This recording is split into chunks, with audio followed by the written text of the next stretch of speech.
નિરાશાના વાદળોને ચીરીને સફળતાનો સૂર્ય ઉગાડ્યો છે। સાબરકાંઠાના એક ખેડૂતે પરંપરાગત ખેતીમાં ખોટ સહન કર્યા બાદ તેમણે અપનાવી નવી રાહ અને મરચાની તીખાસથી બદલી નાખ્યું પોતાનું ભાગ્ય।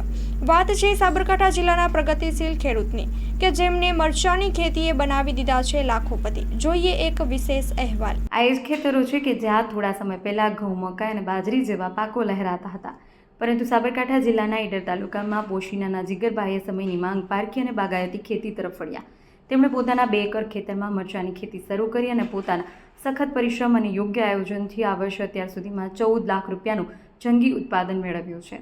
જીગરભાઈએ માત્ર પરંપરાગત રીતે ખેતી નથી કરી, પરંતુ આધુનિક ટેકનોલોજી અને વૈજ્ઞાનિક પદ્ધતિઓનો પણ ઉપયોગ કર્યો, જેના કારણે તેમને ઉત્પાદન વધારવામાં અને ખર્ચ ઘટાડવામાં સફળતા મળી। જીગરભાઈની આ સફળતા આસપાસના નાના ખેડૂતો માટે પણ પ્રેરણારૂપ બની છે, જેઓ ક્યારેક નિરાશ થઈ ગયા હતા। તેઓ હવે જીગરભાઈ પાસેથી માર્ગદર્શન મેળવી નવી દિશામાં આગળ વધવા માટે ઉત્સાહિત છે। ખેડૂતોની આ કહાની સાબિત કરે છે કે જો ધગશ અને મહેનત હોય તો ખેતી પણ એક લાભકારક વ્યવસાય બની શકે છે। જીગરભાઈ પટેલે પોતાની મહેનત અને નવી વિચારસરણીથી સાબિત કરી દીધું છે કે ખેતી માત્ર જીવન નિર્વાહનું સાધન નથી, પરંતુ સારી આવકનો પણ સ્ત્રોત બની શકે છે। તેમની આ પ્રેરણાદાયી કહાની અન્ય ખેડૂતો માટે પણ એક નવી આશાનું કિરણ બની છે। અહેવાલ મા ન્યૂઝ, જીતેન્દ્ર સોલંકી, સાબરકાંઠા।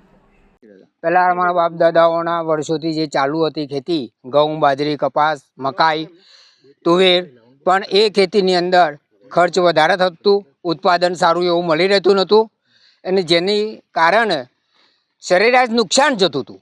અને એનીથી અમે આ જીગરભાઈ ચૌધરી સાહેબની પ્રેરણા લઈ અને એમના મરચાંનો ખેતરમાં તપાસ કરી, જોયું, રૂબરૂ મુલાકાત લીધી, જેના કારણે મરચાંની ખેતી તરફ વળ્યા।